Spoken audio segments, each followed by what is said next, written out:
Sa ilalim ng nakakapasong sikat ng araw sa isang abalang kalsada sa Quezon City, isang magandang dalaga ang sakay ng kanyang puting scooter. Sa di kalayuan, natanaw niya ang isang grupo ng mga pulis na nagsasagawa ng checkpoint. Walang pag-aalinlangan, dahan-dahan siyang lumapit at inabot ang kanyang kumpletong mga dokumento.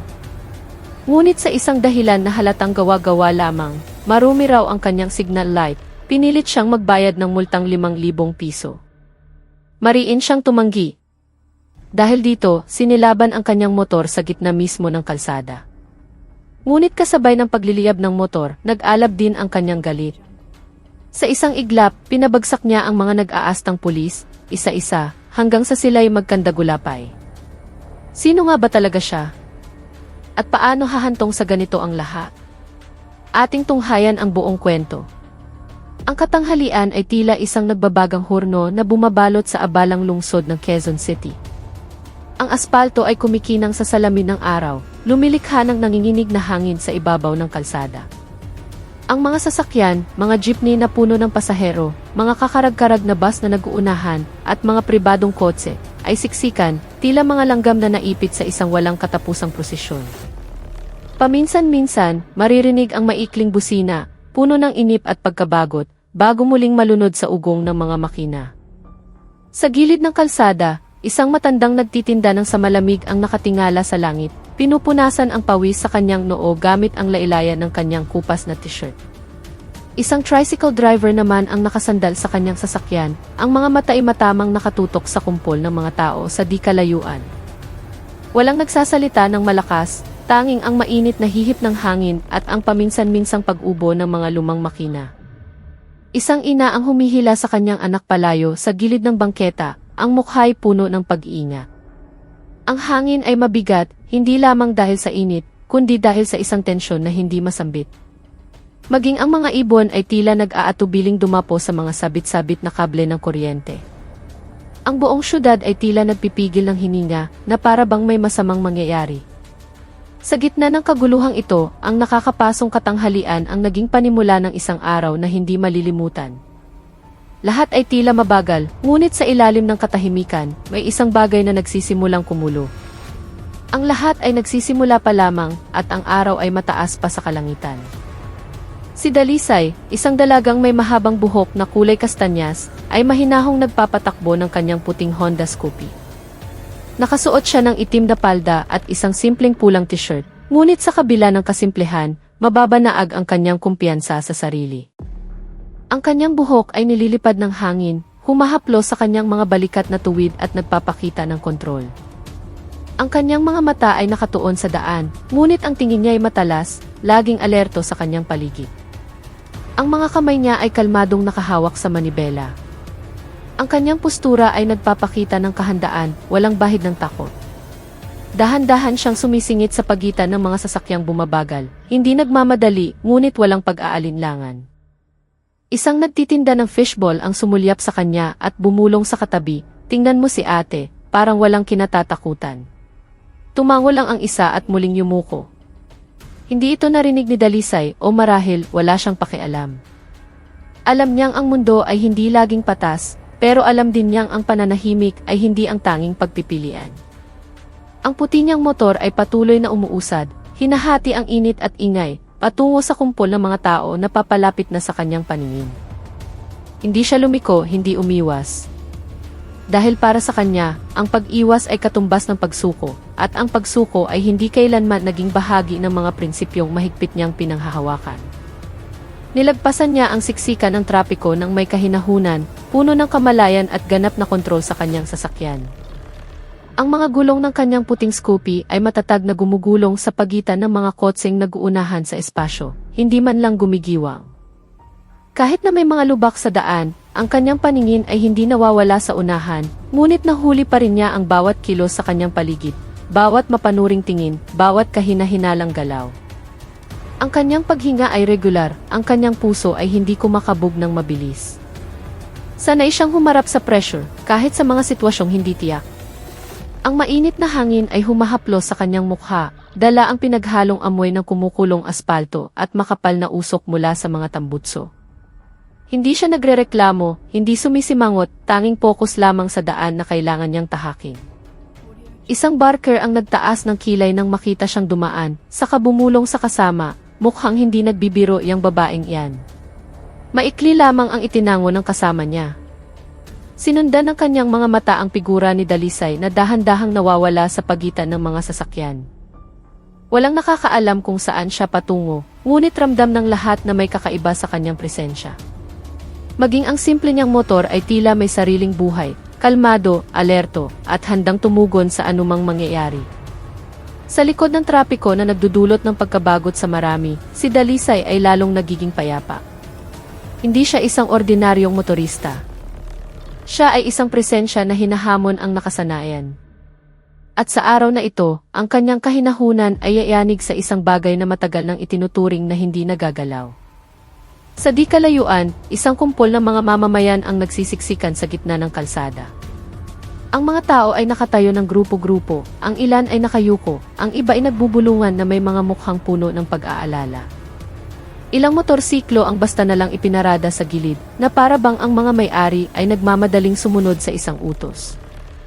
Mayroon ding nakaupo sa kanilang mga motor, naghihintay ng kanilang pagkakataon, habang nanginginig ang mga kamay na may hawak na pitaka. Mula sa unahan, kitang-kita ang mga unipormeng kulay kape na mayabang na nakatayo, nagmamando sa trapiko gamit ang mga magaspang na senyas ng kamay. Pinabaga ni Dalisay ang takbo ng kanyang motor. Nanliit ang kanyang mga mata, kinukuha ang bawat detalye. Alam niya ang mga senyales na ito. Hindi ito isang ordinaryong checkpoint, kundi isang bagay na mas madilim. Ngunit, hindi niya iniliko ang manibela, hindi siya umiwas. Sa halip, huminga siya ng malalim na para bang inihahanda ang sarili sa pagharap sa isang bagyo. Malapit sa kanya, hinila ng isang ina ang kanyang anak palayo habang bumubulong, "Huwag kang lalapit dyan, anak." Pero si Dalisay ay patuloy na sumulong, mabagal, ngunit tiyak. Ang kumpol ng mga tao ay hindi isang hadlang. Para sa kanya, iyon ay isang tawag. At sakay ng kanyang malinis na puting Scoopy sa gitna ng maalikabok na kalsada. Pumasok siya sa sentro ng inhustisya na matagal na niyang inoobserbahan mula sa malayo. Huminto siya sa mahabang pila ng mga motorista na naghihintay na masuri. Ang mga motorsiklo sa unahan niya ay nakahanay ng hindi maayos. Ang ilan ay umaandar pa ang makina, ang iba'y pinatay na dahil sa pagkasuko sa haba ng paghihintay. Ang usok mula sa tambutso na humahalo sa alikabok ay lumilikha ng manipis na ulap na nagpapahapdi sa mga mata. Pinatay ni Dalisay ang kanyang motor, ibinaba ang kanyang paa ng may alerto, ngunit kalmadong kilos. Ang kanyang mga kamay ay hindi mahigpit na nakakapit, ngunit handang kumilos kung kinakailangan. Mula sa ilalim ng kanyang helmet na hindi pa lubusang nakababa, pinagmasdan niya ang bawat kilos ng mga unipormadong lalaki, ang ekspresyon ng mga mamamayan, at maging ang paraan ng paglipat ng pera mula sa isang kamay patungo sa isa pa. Walang nagsasalita ng malakas, tanging mahinang bulungan at pigil na paghinga ang maririnig sa pagitan ng ugong ng mga makinang paminsan-minsan ay muling binubuhay. Isang binatilyo sa kanyang harapan ang kinakagat ang labi. Ang kamay niya ay nagbibilang ng mga papel na pera sa bulsa ng kanyang pantalon. Sa likuran niya, isang matandang lalaki ang nakayuko, nanginginig ang kamay na may hawak na lumang pitaka. Alam ng lahat ang hindi nakasulat na patakaran dito, magbayad ka, o lalaki ang problema mo. Ngunit si Dalisay ay tahimik lang, sinasagap ang lahat ng iyon ng walang reaksyon. Ang kanyang mga mata ay hindi kumukurap ng labis, tanging nagmamasid, nagrerehistro at umuunawa. Hindi siya tulad ng ibang motorista na nakayuko sa pagsuko. Naghihintay siya, ngunit hindi para sumuko. Ang pila ay dahan-dahang umuusad, at ang kanyang pagkakataon ay malapit nang dumating. Ngunit bago pa man iyon, alam na niyang ang araw na ito ay hindi araw para manahimik. Sumunod si Dalisay sa agos at huminto sa likod mismo ng isang motorsiklo na katatapos lang suriin. Ang unahang gulong ng kanyang Scoopy ay nakapantay sa kupas na puting linya sa gitna ng kalsada. Hindi niya ginalaw ang kanyang posisyon, hindi rin niya muling pinaandar ang makina, naghihintay lamang ng may tuwid na postura at hindi nakayukong ulo. Sa paligid niya, ang mga tao ay nagpapalitan ng tingin, ngunit walang naglalakas loob na magsalita.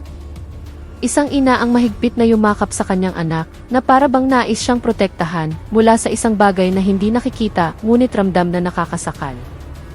Mula sa unahan, narinig ang isang magaspang na sigaw, "Bilisan mo, nasaan ang mga papeles mo?"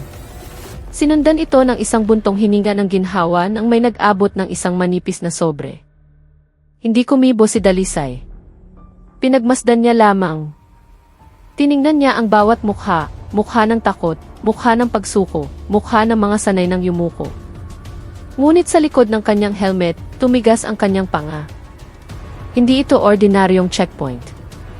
Ito ay isang teatro ng pang-aapi na nakabalat kayo bilang patakaran. Ngunit nanatili siyang kalmado. Hindi nagpakita ng galit, hindi rin ng pagkabalisa. Naghihintay lamang siya ng kanyang pagkakataon dahil sa kanyang pananahimik, nakapagpasya na siya. Sa pagkakataong ito, hindi siya sasali sa parehong drama. Ang pila ay patuloy na umuusad at siya ay papalapit na sa sentro ng entablado. Nanliit ang kanyang mga mata nang makita niya ang isang matandang lalaki na nag-abot ng pera na may nanginginig na kamay, saka nagmamadaling umalis. Ang katawan ng matanda ay kuba, ang kanyang hininga ay hinihingal, ngunit hindi siya naglakas loob na lumingon. Ang pera ay tahimik na isinuksok sa bulsa ng unipormadong lalaki na humarang sa kanya. Pagkatapos, dali-dali niyang pinaandar ang kanyang luma at kinakalawang na motor. Umubo-ubo ang makina bago tuluyang umandar. At sa loob lamang ng ilang segundo, nawala na siya sa gitna ng usok at alikabok ng kalsada. Walang nagsalita, walang nagprotesta. Lahat ay tumingin lamang at muling yumuko na para bang ang eksenang iyon ay normal na. Ngunit para kay Dalisay, hindi iyon normal. Iyon ay isang kahihiyan na ginawang institusyon, ipinapakita sa katanghaliang tapat ng walang anumang hiya. Tinitigan niya ang likod ng matanda hanggang sa ito'y maglaho, saka dahan-dahang lumingon sa pulis na tumanggap ng pera. Ang mukha nito'y mayabang, may manipis na ngiti na tila nanalo sa isang larong hindi kailanman naging patas. Hindi ginalaw ni Dalisay ang kanyang katawan, ngunit ang kanyang dibdib ay marahang kumabog, hindi dahil sa takot, kundi dahil sa galit na pinipigilan. Alam niyang walang pagpipilian ang matanda, ngunit siya mismo, mayroon pa siyang pagpipilian. At sa araw na ito, pinili niyang hindi yumuko. Isang binatilyo ang pilit na pinababa sa kanyang motor dahil hindi siya makapagbayad. Ang kanyang katawan ay payat, ang damit ay luma, at ang mukha ay puno ng kawalan ng pag-asa. Sinubukan niyang magpaliwanag, ang kanyang boses ay paos at nagmamakaawa, ngunit walang nakinig. Tinulak siya sa dibdib ng isa sa mga pulis hanggang sa siya ay muntik ng matumba. Pagkatapos, kaswal na ikinandado ang manibela ng kanyang motor at hinila ito sa gilid ng daan. Ang binatilyo ay nakatayo lamang sa kanyang kinatatayuan. Ang kanyang mga kamay ay nakakuyom, ang mga mata ay nagluluha, hindi dahil sa sakit, kundi dahil sa kahihiyan at kawalan ng magawa sa harap ng maraming tao. Sinubukan niyang pigilan ang kanyang mga luha, saka naglakad palayo na may mabibigat na hakbang. Ang kanyang ulo ay malalim na nakayuko. Ilang mamamayan ang nag-iwas ng tingin. Ang iba na may marahang napabuntong hininga, ngunit walang sinuman ang nagsalita. Nasaksihan ni Dalisay ang lahat mula sa malapitan. Nakita niya kung gaano kadaling agawin ang katarungan dahil lamang sa walang pera ang isang tao. At sa sandaling iyon, tumibay ang kanyang paniniwala, hindi ito checkpoint. Ito ay isang pagnanakaw na nagtatago sa likod ng uniforme. Ang kanyang mga kamay na kanina i-relax ay dahan-dahang kumuyom. Ngunit nanatili siyang tahimik, naghihintay ng kanyang pagkakataon. Dahil alam niya, pagkatapos nito, wala nang makakapagpatahimik sa kanya magpakailanman. Naintindihan ni Dalisay na hindi ito opisyal na operasyon, kundi isang organisadong gawain ng pangingikil. Nakilala niya ang mga senyales ng malinaw. Walang opisyal na tarpaulin, walang mga citation ticket, walang malinaw na number plate.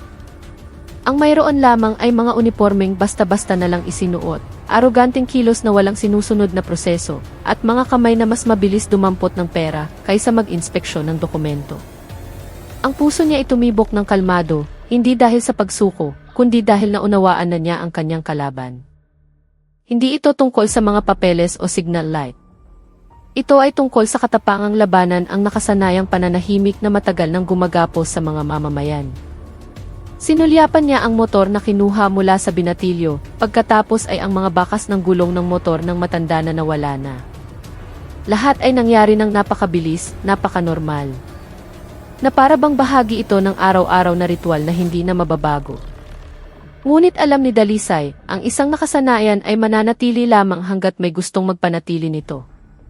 At sa araw na ito, wala siyang balak na panatilihin ang anumang mali.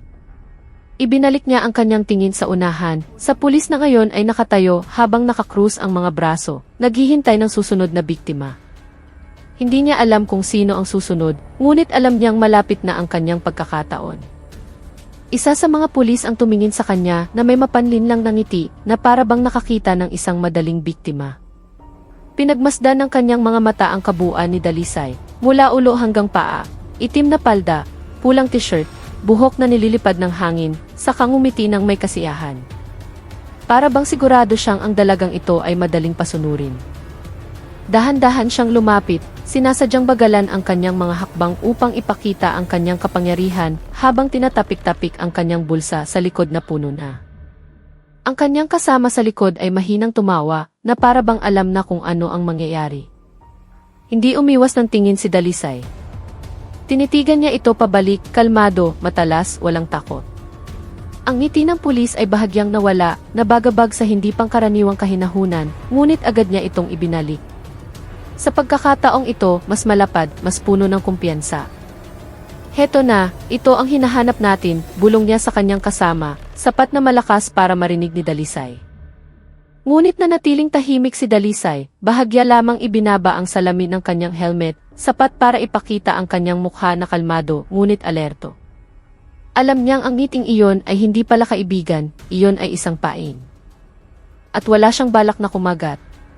Lumapit siya kay Dalisay at hiningi ang mga papeles ng kanyang sasakyan. Ang kanyang mga hakbang ay sinadyang idiin, ang kanyang mga bota ay tumutunog sa aspalto na may tonong nagbabanta. Ang kanyang kamay ay magaspang na inilahad, ang mga daliri nakabuka na parabang nag-uutos, hindi nakikiusap. Nanliit ang kanyang mga mata, naghihintay ng reaksyon. Magpapanik ba ang babaeng ito, yuyuko, o agad na maglalabas ng sobre tulad ng iba? Ngunit hindi nagmadali si Dalisay. Dahan-dahan niyang inalis ang kanyang helmet, maingat na inilagay sa upuan, saka binuksan ang maliit na bag sa gilid ng kanyang motor. Ang kanyang mga kilos ay kalmado, sinusukat, walang panginginig. Alam niya kung ano ang hinihingi at handa siya. Mula sa loob ng bag, inilabas niya ang ACC, lisensya, at iba pang dokumento ng maayos, saka inilagay sa kanyang palad bago ito iabot. Walang salita, tanging isang tingin na kalmado ngunit matatag. Tinanggap ng pulis ang mga papeles na nakasimangot. Hindi niya nakuha ang reaksyong inaasahan. Walang kaba, walang bulong na nagmamakaawa, tanging kumpletong mga dokumento na ibinigay ng walang drama. At sa unang pagkakataon mula nang magsimula ang operasyon, naramdaman niyang may hindi umaayon sa kanyang plano. Ibinigay ni Dalisay ang mga dokumento, kumpleto at walang anumang depekto. Lahat ng papeles ay balido. Ang mga selyo ng gistu ay malinaw na nababasa. Ang pangalan at numero ay tugma. Walang teknikal na dahilan para pigilan siya. Ngunit walang pakialam ang pulis na iyon. Pabalik-balik niyang tiningnan ang mga papeles ng may katamaran. Ang kanyang mga mata ay hindi talaga nagbabasa, naghahanap lamang ng butas, ng kahit anong maliit na dahilan para pahabain ang interaksyon na ito. Bumuntong hininga siya na parabang naiinip, saka ibinalik ang mga papeles sa kamay ni Dalisay nang hindi tumitingin. Ngunit hindi siya nagsabing, sige na, umalis ka na. Hindi niya ito pinalampas. Sa halip, tumayo siya roon na nakakrus ang mga braso. Ang kanyang mga labi ay may maliit na ngiti na puno ng kahulugan. Pinagmasdan niya ang motor mula sa malapitan, saka dahan-dahang umikot sa puting Scoopy. Nanatili si Dalisay sa kanyang kinatatayuan, hindi gumagalaw, hindi nagpoprotesta, ngunit ang kanyang katawan ay nanigas. Hindi dahil sa takot, kundi dahil alam niyang ang kalokohan ay hindi tumitigil dahil lang sa kumpletong dokumento. Tinitigan niya ang likod ng pulis, handang harapin ang anumang idadahilan nito. At tama nga, ilang sandali pa, huminto ang kanyang mga mata sa maalikabok na signal light. Ang mapanlinlang na ngiti ay muling lumitaw. Sinadya ng pulis na maghanap ng mali, paikot-ikot sa kanyang motor.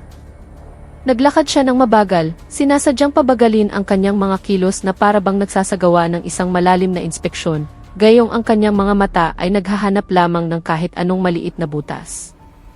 Paminsan-minsan ay hinahawakan niya ang body ng motor, pinupunasan ang alikabok gamit ang daliri, na para bang iyon ay isang malaking ebidensya ng kapabayaan. Huminto siya sa kaliwang bahagi, saka tinitigan ang unahang signal light na maalikabok dahil sa mahabang biyahe sa maputik na kalsada ng syudad kaninang umaga. Ngunit hindi iyon ang nagpangiti sa kanya, kundi ang kanyang paniniwala na ang dalagang ito ay hindi maglalakas loob na lumaban. Humarap siyang muli kay Dalisay. Ang kanyang postura ay mas tuwid, ang dibdib ay nakaumbok, at isang maliit na pag-ubo ang lumabas na para bang nililinis ang lalamunan bago humatol. Ang mga tao sa paligid ay nagsimulang mag-usisa, ngunit walang nagsasalita. Alam ng lahat na hindi ito tungkol sa signal light. Ito ay tungkol sa kung sino ang maglalakas loob na yumuko. At sigurado ang pulis na si Dalisay ay susuko rin tulad ng iba. Ang kanyang mga mata ay nakatuon sa signal light na marumi, hindi sira, maalikabok lamang. Itinaas niya ang kanyang kamay, itinuro ang ilaw gamit ang hintuturo na bahagyang nanginginig dahil sa pagpipigil ng tawa. Tingnan mo to, sabi niya sa malakas na boses na sinadyang iparinig sa lahat. Ang signal light na ganito kadumi, pwedeng makalito sa ibang motorista. Delikado. Huminto siya sandali, tinitigan si Dalisay na para bang naghihintay ng paghingi ng tawad. Ngunit tinitigan lamang siya ni Dalisay ng diretsyo, hindi tumututol, hindi rin sumasang-ayon. Umiti ng malapad ang pulis, pakiramdam na nakahanap na siya ng butas. Inilagay niya ang kanyang mga kamay sa dibdib. Ang kanyang boses ay naging mapanermon. Violation 2, miss. Kailangan kitang tiketan. Ngunit walang inilabas na citation ticket. Walang formularyo, walang paliwanag sa proseso, tanging isang banta na sinabi ng may ngiti, sa pag-asang ang takot ay magbubukas sa pitaka ni Dalisay nang hindi na kailangang ulitin. Ngunit, ang nakuha niya ay hindi pera, kundi isang pares ng mga matang hindi kumukurap, puno ng kamalayan. Na para bang nagsasabing, alam ko ang ginagawa mo. Ipinahayag niyang mapanganib ang ilaw at nagbantang titiketan si Dalisay. Ang kanyang boses ay sinadyang lakasan, na para bang nais ipakita ang kanyang otoridad sa harap ng mga taong nagsisimula ng lumingon.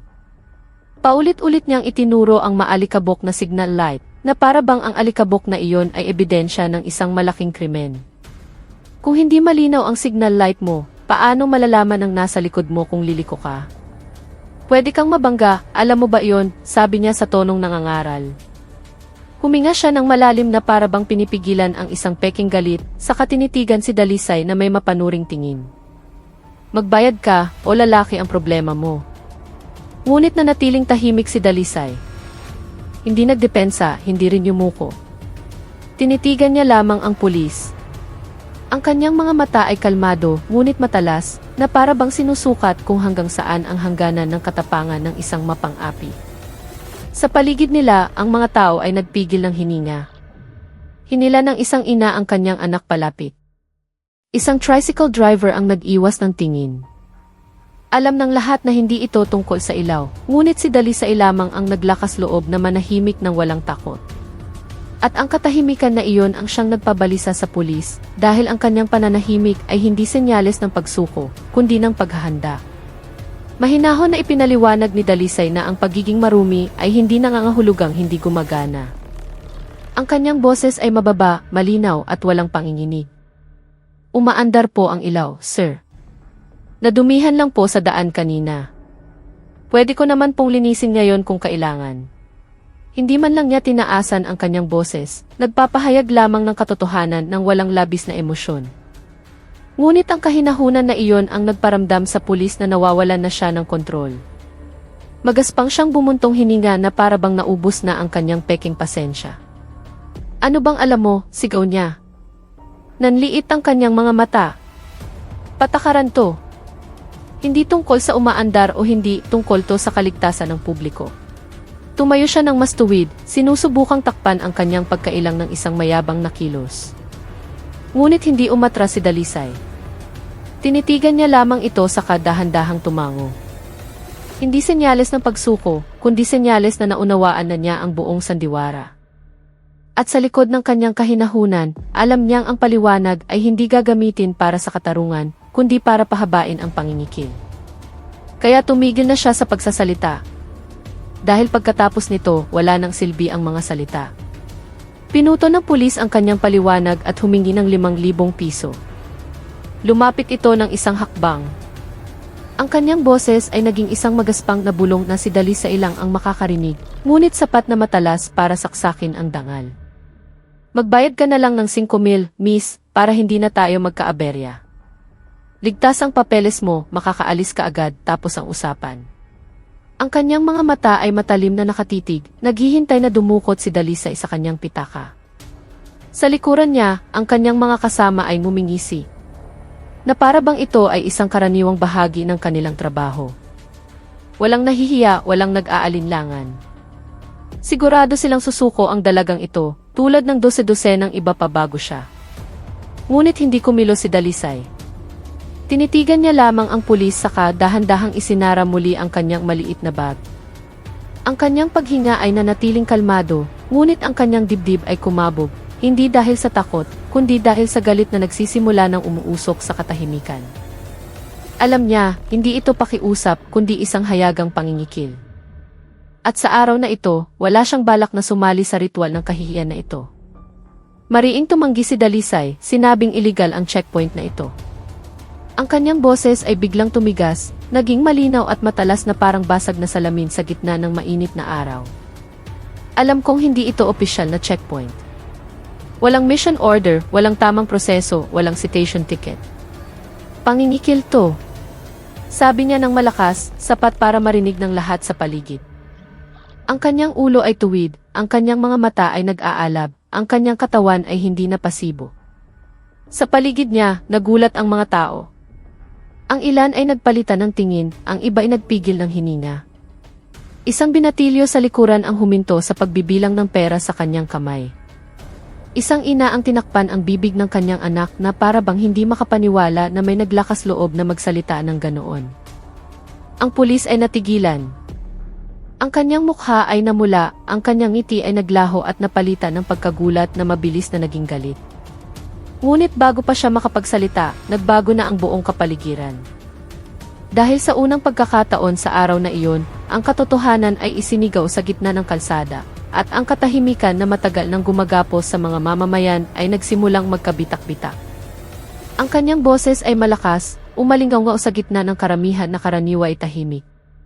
Ang pangungusap na iyon ay hindi lamang para sa pulis na nasa harapan niya, kundi para sa buong hanay ng mga unipormadong nakatayo sa gilid ng daan, para sa bawat mamamayang nakayuko, para sa nakasanayang pananahimik na matagal nang naging kalasag ng pang-aapi.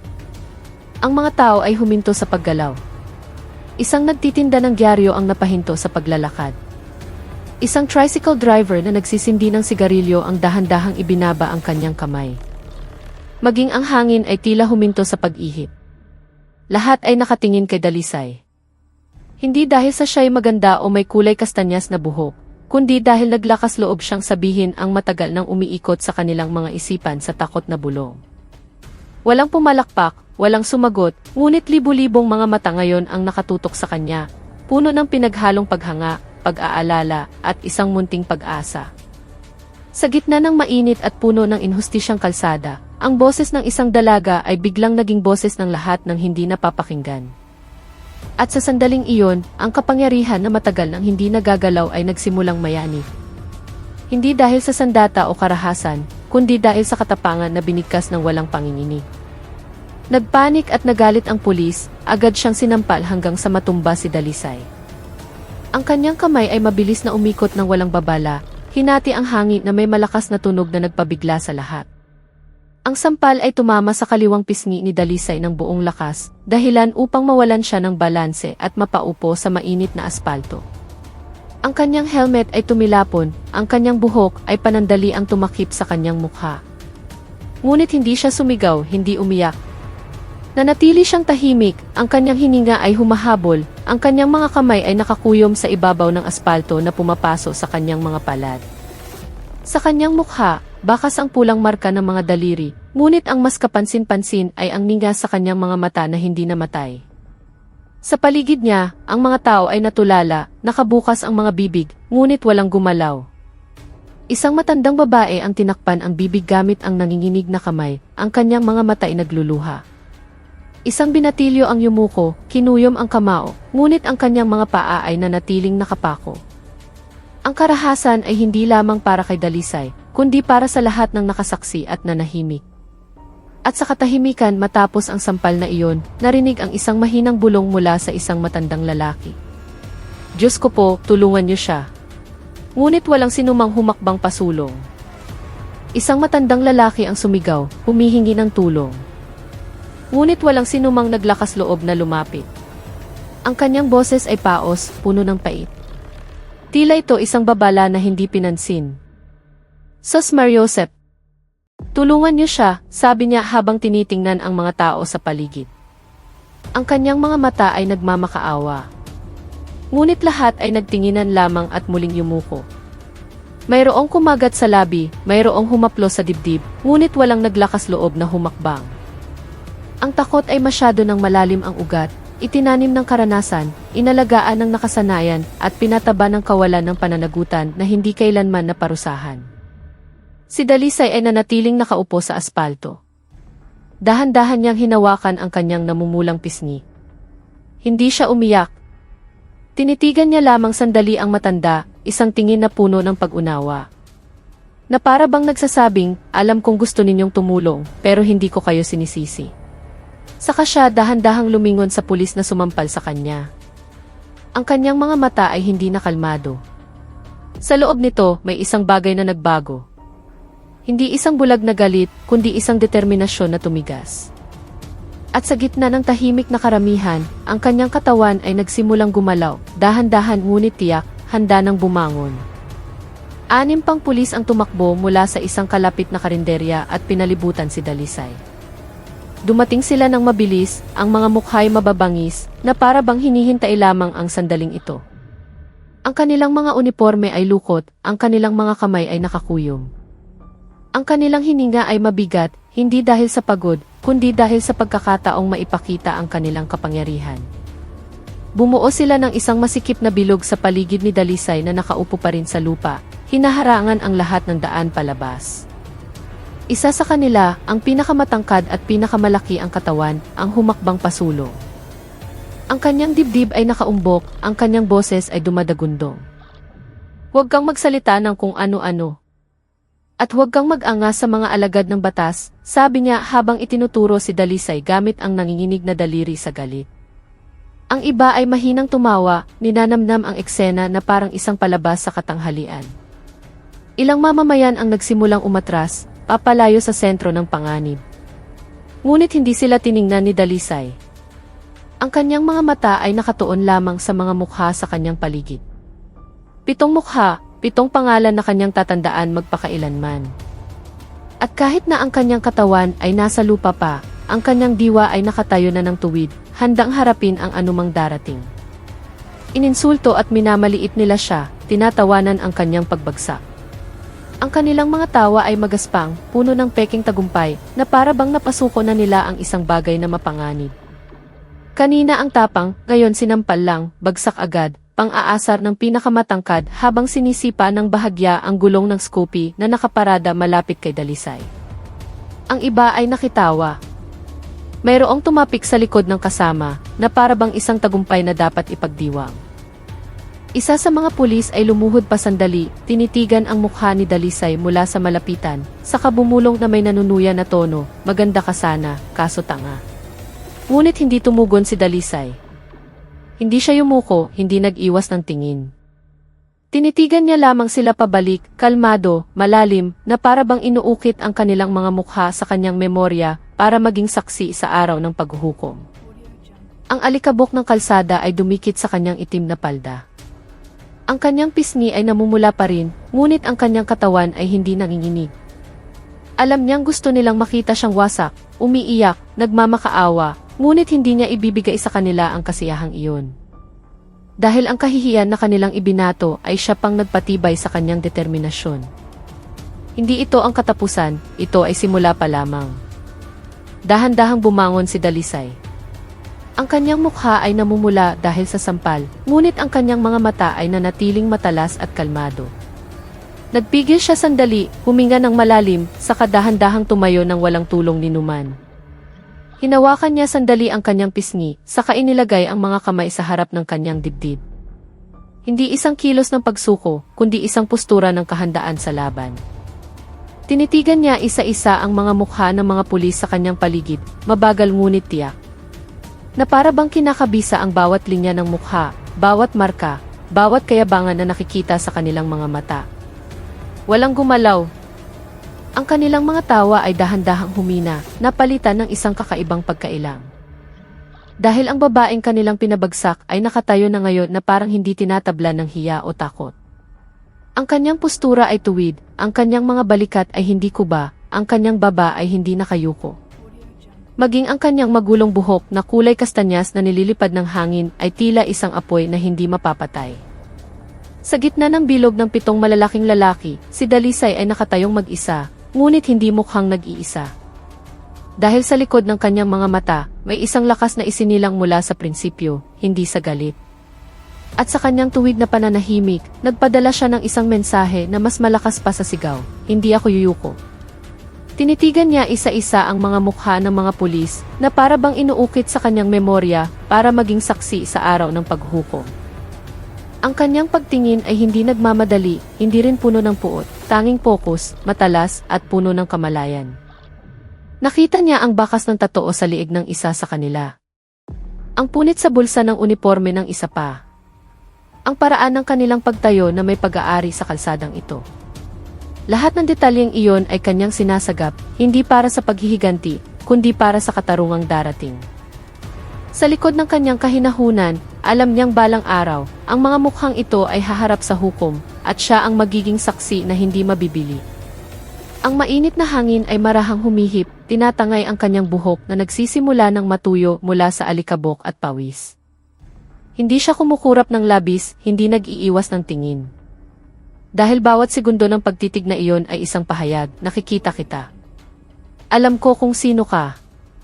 At hindi ako natatakot. Ipinahayag ni Dalisay na ang kanyang respeto ay para lamang sa mga tapat na alagad ng batas, hindi sa mga mapang-api. Igagalang ko po ang mga alagad ng batas, sabi niya ng mahina, ngunit sapat na malinaw na marinig sa gitna ng katahimikan na biglang bumalot sa paligid. Pero para sa inyo na gumagawa ng kalokohan sa aming mga maliliit na mamamayan, hindi ko kayo igagalang. Ang mga salitang iyon ay simple, walang sigaw, walang mura, ngunit mas malalim pa ang turok kaysa sa isang suntok. Ang mga mamamayan na kanina inakayuko ay dahan-dahang nag-angat ng ulo. Isang ina ang mas humigpit sa pagkakahawak sa kamay ng kanyang anak, ang mga mata ay nagluluha. Isang tricycle driver ang tumingin kay Dalisay na bahagyang nakabukas ang bibig, na para bang ngayon lang nakasaksi ng isang bagay na matagal nang nawala, dignidad. Ang mga pulis sa paligid niya ay nagpalitan ng tingin, nalilito kung dapat ba silang magalit o mahiya. Ngunit hindi naghintay ng sagot si Dalisay. Nakapagsalita na siya, at ang kanyang mga salita ay hindi lamang para sa araw na ito, kundi para sa lahat ng araw na darating. Isang buto ng katapangan na sa wakas ay muling itinanim sa lupang matagal ng tigang dahil sa takot. Nagalit ang mga pulis, saka kinalagkad si Dalisay at ang kanyang motor sa gitna ng kalsada. Hinawakan nila ang kanyang braso ng marahas, hinila siya ng walang pakialam sa maliit na sigaw na napigil sa kanyang lalamunan. Nawala na ang kanyang helmet at ang kanyang buhok ay bahagyang nahila sa marahas na kilos. Ngunit hindi siya lumaban. Hindi pa. Itinulak nila siya hanggang sa siya ay matisod. Sa kahinila ng isa sa kanila ang manibela ng kanyang puting Scoopy ng pilit, kinalagad ito sa aspalto hanggang sa umingit ang mga gulong. Ang motor na kanina ay malinis at alaga ay nagasgasan na. Ang unahang gulong nito ay nakahandusay sa gitna ng daan. Ang mga tao ay sabay-sabay na umatras, lumikha ng isang espasyo sa kanilang paligid. Hindi dahil sa pagsang-ayon, kundi dahil sa takot na madamay. Pinilit si Dalisay na tumayo sa gitna ng kalsada, muling pinalibutan, sa pagkakataong ito ay mas agresibo. Itinuro ng isa sa kanila ang kanyang mukha, ang boses ay dumadagundong. Sino ka ba sa akala mo? Ang lakas ng loob mong magsalita ng ganyan. Ngunit tinitigan lamang ni Dalisay ang unahan. Ang kanyang dibdib ay marahang tumataas baba. Ang kanyang mga mata ay hindi na galit, kundi malamig na parang bakal na pinainit at pinanday. Alam niyang hindi pa ito ang katapusan. Ito ay isang pagsubok lamang na kailangan niyang pagdaanan bago tuluyang dumating ang katarungan. Natakot ang mga tao at nagtakbuhan palayo na parang mga tuyong dahon na tinangay ng malakas na hangin. Nagkawatak-watak sila patungo sa bangketa, sa mga makikitid na eskinita, sa likod ng mga kariton. Isang nagtitinda ng palamig ang nabitawan ang kanyang mga baso at tumakbo habang hinihila ang kanyang kariton. Hinila ng mga ina ang kanilang mga anak, tinatakpan ang kanilang mga mukha ng tela, na para bang nais silang protektahan sa isang eksenang hindi dapat makita. Walang sumisigaw, walang lumalaban. Tanging ang tunog ng mga paang tumatakbo, ang init ng mga gulong ng kariton, at ang hinihingal na paghinga ang maririnig sa gitna ng katahimikan na biglang bumalot sa kalsada. Sa loob lamang ng ilang segundo, ang lugar na kanina isiksikan ay halos wala ng tao. Tanging si Dalisay, ang 7 pulis, at ang puting Scoopy na nakahandusay sa gitna ng daan na parang isang walang kalaban-laban na biktima. Ngunit sa gitna ng kawalan, nanatiling nakatayo si Dalisay. Hindi gumigiwang, hindi umiiyak. Dahil alam niyang ang pagtakbo ay hindi ang sagot, at ang pananahimik ngayon ay hindi nangangahulugang talo, kundi isang paghahanda para sa araw kung kailan ang katotohanan ay hindi na mapipigilan ang takot. Ang matabang pulis ay naghagis ng pusporo sa tangke ng gasolina.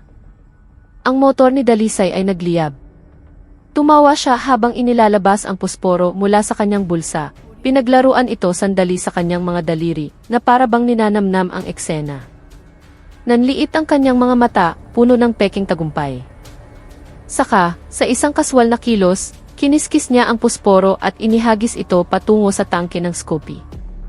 Agad na sumiklab ang apoy, dinilaan ang puting pintura na ngayon ay nagiging itim, nilamon ang upuang balat, sinunog ang mga kable sa loob. Isang maliit na pagsabog ang narinig, saka mabilis na kumalat ang apoy, bumuo ng isang malaking kulay kahel na apoy sa gitna ng katanghalian. Makapal na itim na usok ang umakyat sa himpapawid, dala ang amoy ng nasusunog na plastik at gasolina. Si Dalisay ay nakatayo ilang hakbang lamang mula sa kanyang motor. Ang kanyang mukha ay nasasalamin sa liwanag ng apoy. Hindi umiiyak, hindi sumisigaw, ngunit nanliit ang kanyang mga mata. Hindi dahil sa usok, kundi dahil sa isang bagay na mas malalim na nagsisimulang bumangon mula sa kanyang kalooban. Sila ay tumawa ng malakas, pakiramdam ay ligtas at hindi magagapi.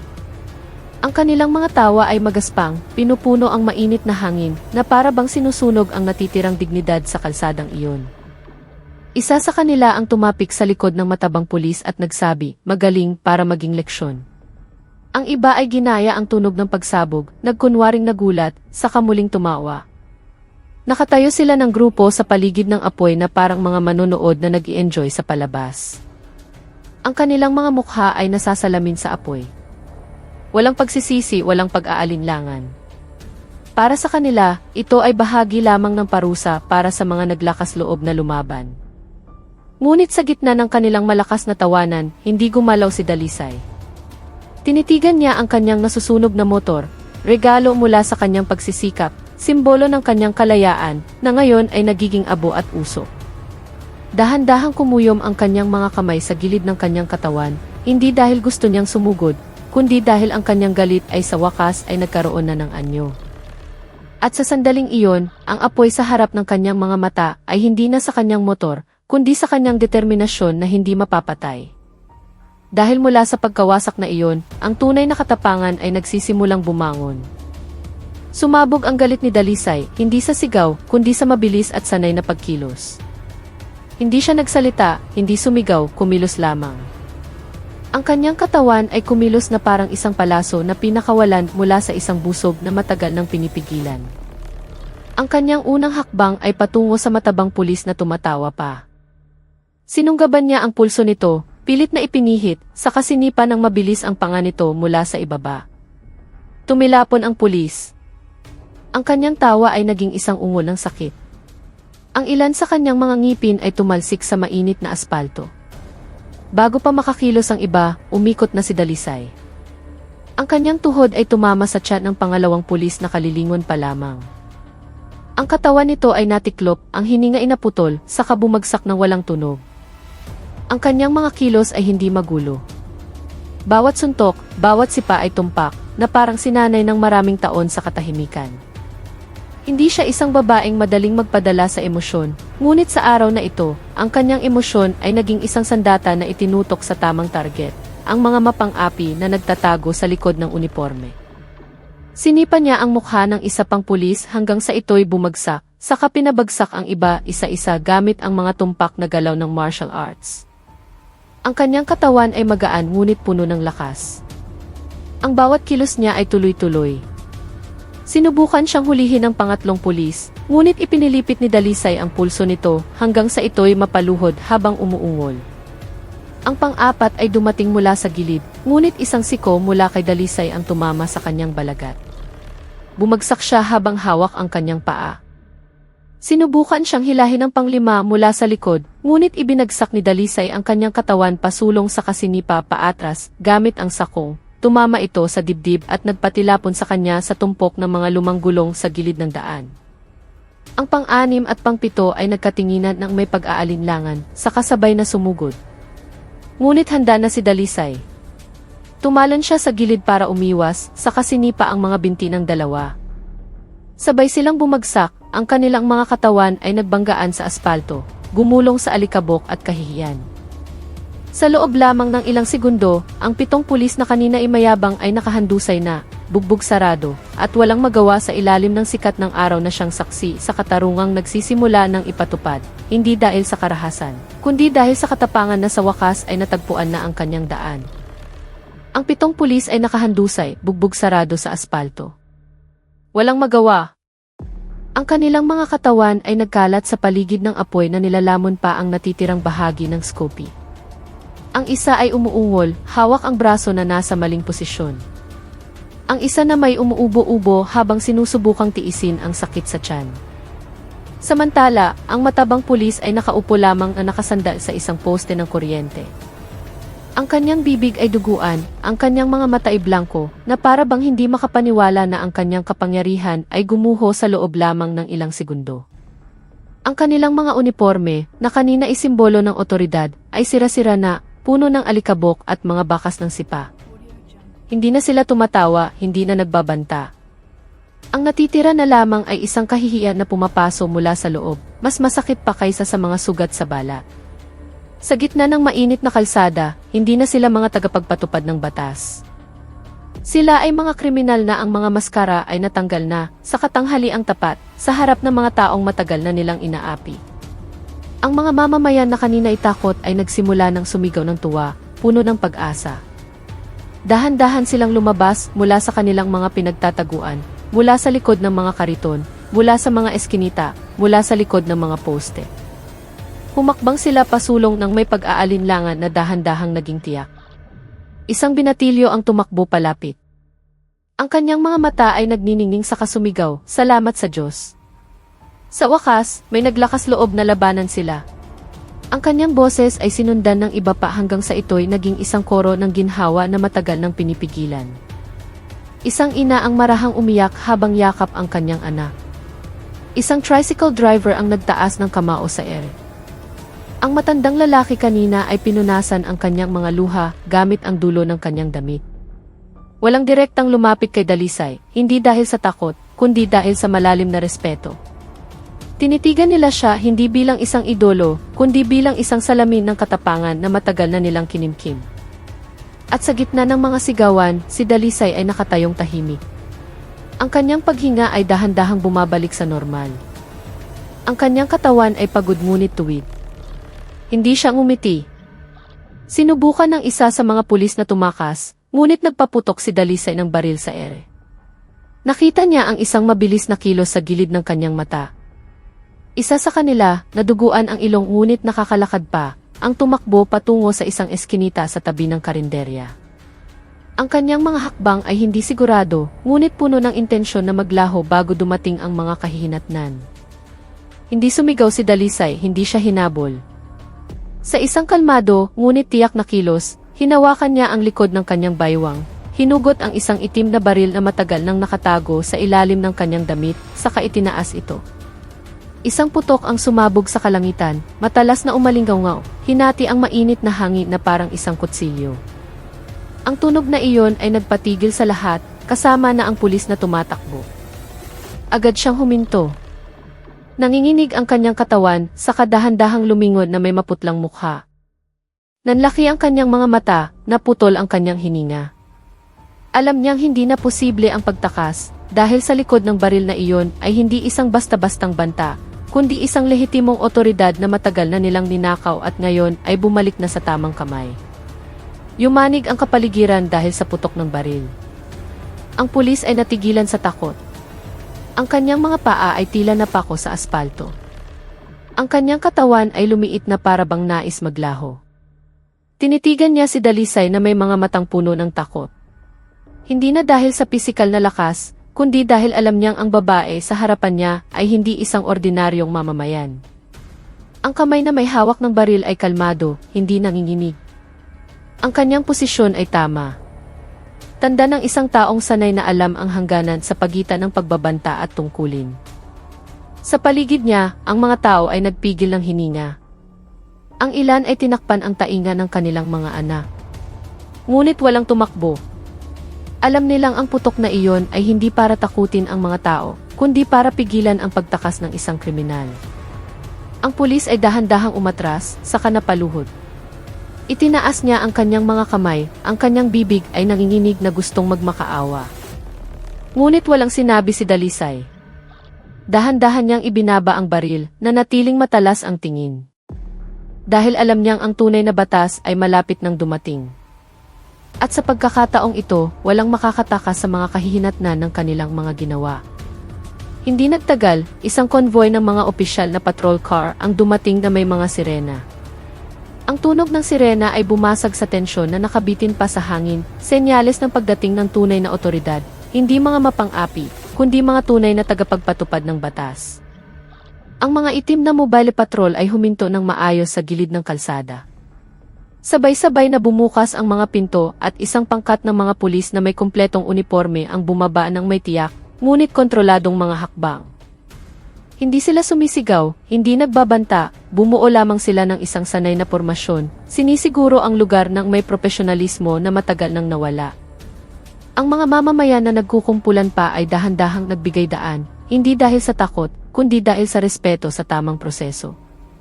Ang usok mula sa nasusunog na motor ay umaakyat pa rin, ngunit ngayon ay nasa ilalim na ng opisyal na pangangasiwa. Si Dalisay ay nakatayo sa gitna ng kalsada. Ang kanyang baril ay naibalik na sa lalagyan. Ang kanyang katawan ay pagod ngunit tuwid. Hindi siya gumalaw, tinitigan lamang ang pinakaunang sasakyan na dahan-dahang bumubukas ang pinto.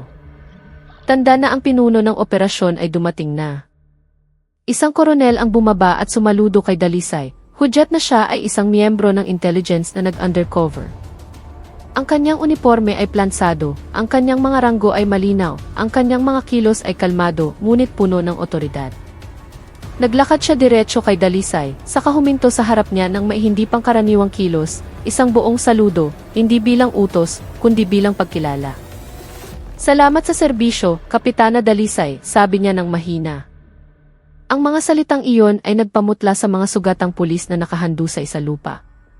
Nagkatinginan sila, saka gumuho ang kanilang mga mukha sa kawalan ng pag-asa. Isa kang intel, bulong ng matabang pulis, ang kanyang boses ay paos. Hindi sumagot si Dalisay. Tinitigan niya lamang ito ng kalmado, saka bahagyang tumango. Sa sandaling iyon, ang mga pulis na iyon ay nagsimulang umiyak, sumisigaw, at nagmamakaawa, na pagtatanto na hindi lamang sila humarap sa isang ordinaryong mamamayan, kundi sa isang opisyal na sadyang nagpapatakbo ng misyon para linisin ang dumi sa loob ng kanilang sariling institusyon. At sa ilalim ng parehong sikat ng araw, ang katarungan ay nagsimula ng umusad ng may proseso, may ebidensya, at may otoridad na hindi nabibili. Ang mga kotong cop ay umiyak at nagmakaawa na pagtatanto ang tunay na pagkatao ni Dalisay. Gumapang sila sa aspalto. Ang kanilang mga katawan ay marumi dahil sa alikabok at dugo. Ang kanilang mga boses ay paos na tumatawag, "Patawarin niyo po kami, Kapitana.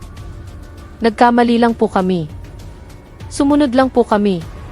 Mayroong sumubok na hawakan ang dulo ng sapatos ni Dalisay, ngunit marahan niyang inalis ang kanyang paa. Hindi nang may pandidiri, kundi nang may isang matatag na kilos na hindi matatawaran. Ang kanilang mga luha ay hindi tanda ng tunay na pagsisisi, kundi ng takot sa mga kahihinatnan na hindi maiiwasan. Alam nila, sa institusyon na ngayon ay nililinis, wala nang lugar para sa kanila na nagtaksil sa kanilang sinumpaang tungkulin. Nasaksihan ng mga mamamayan ang eksenang iyon sa katahimikan. Sa pagkakataong ito, hindi katahimikan dahil sa takot, kundi dahil sa malalim na ginhawa. Dahil ang mga mapang-api na dating mayabang ay gumuho na, hindi dahil sa galit ng masa, kundi dahil sa sistema na sa wakas ay gumagana na ng tama. Sila ay pinusasan, isinakay sa sasakyan ng mga bilanggo, at kalaunan ay sinibak sa serbisyo ng walang karangalan at hinatulan ng 5 taong pagkakakulong. Ang katarungan ay ipinatupad sa pamamagitan ng batas, hindi ng paghihiganti. Ang proseso ay mabilis ngunit maayos. Ang mga dokumento ay isinumite, ang mga pangalan ay itinala, at ang paglilitis ay isinagawa sa loob ng panahong itinakda ng batas. Walang paghuhukom sa kalsada, walang parusa na walang proseso, tanging mga katotohanan, ebidensya, at isang malinaw na desisyon. Sa araw ng pagbaba ng hatol, ang mga mamamayan ay dumating hindi para pagtawanan sila, kundi para saksihan na ang katarungan ay tunay na ipinatutupad. Si Dalisay ay wala roon. Bumalik na siya sa kanyang tungkulin sa ibang lugar, dahil ang kanyang trabaho ay hindi para maghanap ng papuri, kundi para tiyakin na walang sinuman ang mas mataas sa batas. At sa maliit na bahaging iyon ng lungsod, pagkatapos ng kanyang pag-alis, ang mga tao ay nagsimulang magsalita ng mas malakas, magulat ng mas matapang, at tumangging magbayad ng suhol ng may tuwid na ulo. Dahil alam nilang ang pananahimik ay hindi ang tanging pagpipilian, at ang katapangan, tulad ng isang maliit na apoy na hinihipan ng hangin, ay maaaring kumalat hanggang sa tuluyang masunog ang lahat ng mali at mag-iwan ng isang lupang handang pagtubuan ng bagong katarungan. Ang aral mula sa kwentong ito ay malinaw.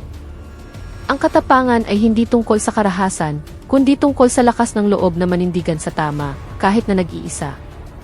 Ang katarungan ay hindi isinisilang mula sa paghihiganti, kundi mula sa isang sistemang pinapatakbo ng may integridad, at mula sa mga mamamayang naglalakas loob na mag-ulat.